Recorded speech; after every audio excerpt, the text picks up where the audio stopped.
بسم اللہ الرحمن الرحیم۔ محترم ناظرین السلام علیکم۔ آج میں اللہ سبحانہ تعالیٰ کا نام الحق لے کر آپ کی خدمت میں حاضر ہوئی ہوں۔ الحق سچا مالک اللہ تعالیٰ اپنی ذات میں برحق ہے، اس کی تمام صفات حقیقت میں مبنی ہیں، سچی ہیں۔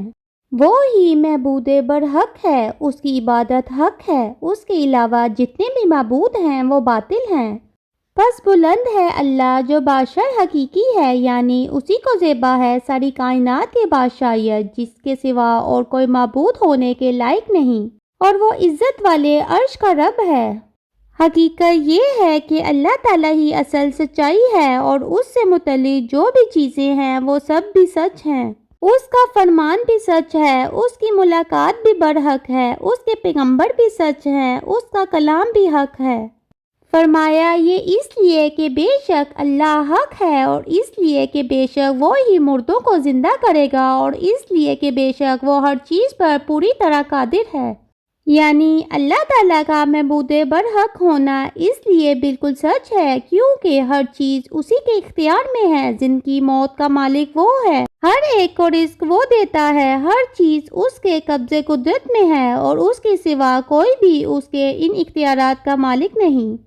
پھر اسی طرح فرمایا پھر وہ اللہ کی طرف لوٹائے جائیں گے، یعنی اس زندگی کے بعد جو ان کا سچا مالک ہے، برحق مالک ہے، سن لو اسی کا حکم ہے، اور وہ ہی سب حساب لینے والوں سے زیادہ جلد حساب لینے والا ہے۔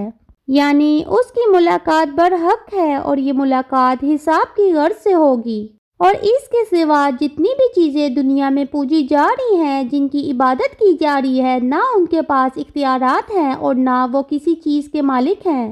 اور نہ ہی پھر ان کی عبادت برحق ہے۔ فرمایا یہ اس لیے کہ بے شک اللہ ہی برحق ہے، اور بے شک اس کے سوا جسے بھی وہ پکارتے ہیں وہ ہی باطل ہیں، اور بے شک اللہ ہی بے حد بلند اور بہت بڑا ہے۔ اللہ تعالیٰ نے کائنات کو پیدا کیا تو حق کے ساتھ پیدا کیا، ایک مقصد کے ساتھ پیدا کیا، اور ایک سچائی کے ساتھ۔ فرمایا کیا تم نے دیکھا نہیں کہ بے شک اللہ نے آسمان و زمین کو حق کے ساتھ پیدا کیا ہے، اگر وہ چاہے تو تمہیں لے جائے اور ایک نئی مخلوق پیدا کر دے، کیونکہ سارے اختیارات تو اسی کے پاس ہیں۔ مراد اس سے یہ ہے کہ اللہ تعالیٰ نے جو کچھ بھی پیدا کیا اس سب کے پیدا کرنے کا ایک مقصد ہے، اور وہ مقصد کیا ہے کہ اللہ تعالیٰ کی پہچان اور پھر اللہ تعالیٰ کی عبادت۔ اگر کوئی شخص اللہ تعالیٰ کی تخلیق کی نشانیوں کے ذریعے اللہ تعالیٰ کو پہچانتا نہیں، اور اللہ تعالیٰ کی طرف سے آنے والے پیغام کے مطابق اپنی زندگی بسر نہیں کرتا، تو اللہ تعالیٰ کو پورا حق اور اختیار ہے کہ وہ جب چاہے ایسے لوگوں کو صفحہ ہستی سے مٹا دے، لیکن وہ سب کو مہلت دیتا ہے کہ شاید لوگ پلٹ آئیں اور سچائی کو پا لیں۔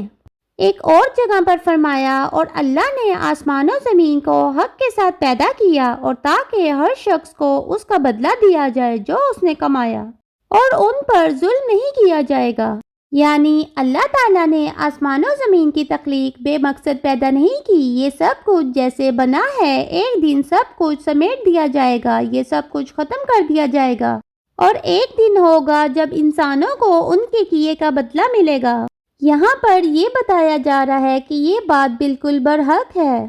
پھر اسی طرح اللہ تعالیٰ نے باقی جتنی بھی نشانیاں پیدا کی ہیں جس کے ذریعے اس کو پہچانا جا سکتا ہے، اس کا ذکر کرتے ہوئے فرمایا وہی ہے جس نے سورج کو تیز روشنی اور چاند کو نور بنایا، اس کی منزلیں مقرر کی تاکہ تم سالوں کی گنتی اور حساب معلوم کرو۔ اللہ نے یہ سب کچھ نہیں پیدا کیا مگر حق کے ساتھ وہ آیات کو ان لوگوں کے لیے کھول کر بیان کرتا ہے جو جانتے ہیں۔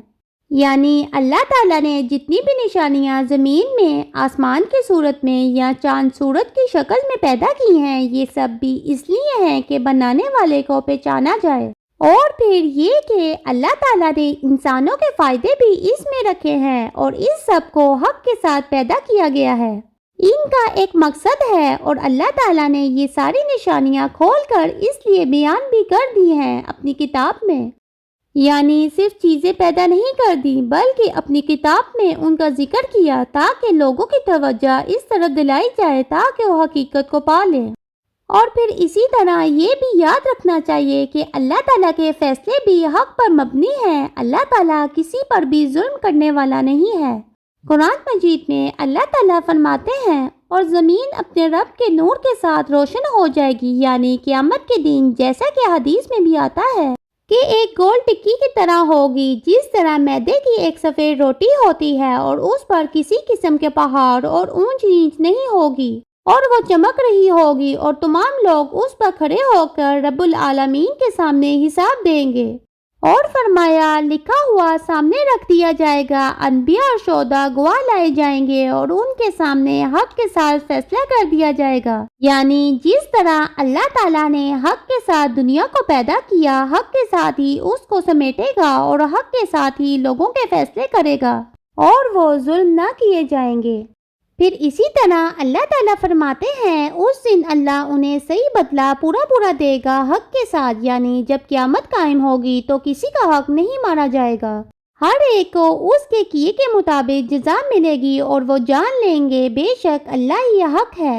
یعنی جس کی عقل پر آج پردہ پڑا ہوا ہے اور وہ اللہ تعالیٰ کے وجود کو اور اس کی صفات کو نہیں مانتے، کل قیامت کو جب یہ سب کچھ اپنے سامنے دیکھیں گے تو پھر ماننے سے انکار نہیں کر سکیں گے۔ اللہ تعالیٰ حق ہے جو حق کو ظاہر کرنے والا بھی ہے، یعنی آج تو اس نے نشانیوں کی شکل میں اس حقیقت کو واضح کیا ہے، لیکن کل اس سے زیادہ بڑے دلائل کے ساتھ اس کی سچائی سامنے آ جائے گی۔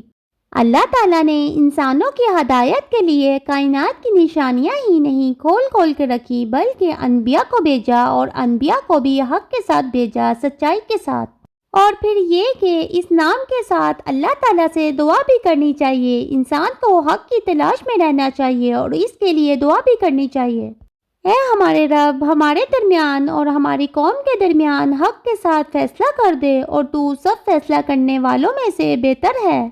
اور پھر اللہ تعالیٰ کے حق ہونے کا اقرار کرنا چاہیے۔ نبی صلی اللہ علیہ وسلم جب صبح کے وقت تہجد کے لیے کھڑے ہوتے تھے تو یہ دعا پڑھتے: اے میرے اللہ، ہر طرح کی تعریفیں تیرے لیے ہیں، تو آسمان و زمین اور ان میں رہنے والی تمام مخلوق کو قائم رکھنے والا ہے، اور ہم تمام کی تمام بس تیرے لیے مناسب ہیں۔ آسمان و زمین اور ان کی تمام مخلوقات پر بادشاہیت صرف تیرے لیے ہے اور تعریف تیرے ہی لیے ہے۔ تو آسمان و زمین کا نور ہے اور تعریف تیرے ہی لیے ہے۔ تو حق ہے، تیرا وعدہ حق ہے، تیری ملاقات حق ہے، تیرا فرمان حق ہے، جنت حق ہے، دوزخ حق ہے، انبیاء حق ہیں، محمد صلی اللہ علیہ وسلم حق ہیں، اور قیامت کا آنا برحق ہے۔ اور پھر یہ کہ انسان اللہ تعالیٰ سے دعا کرے کہ اے اللہ، میں تجھ سے سوال کرتا ہوں، میں حق بات ہی کیا کروں، خواہ میں رضامندی کی حالت میں ہوں یا غصے کی حالت میں ہوں، کسی سے خوش ہوں یا ناراض ہوں۔ تو اللہ تعالیٰ سے دعا ہے کہ وہ ہمیں حق پر ہی زندہ رکھے اور حق پر ہی موت دے۔ آمین یا رب العالمین۔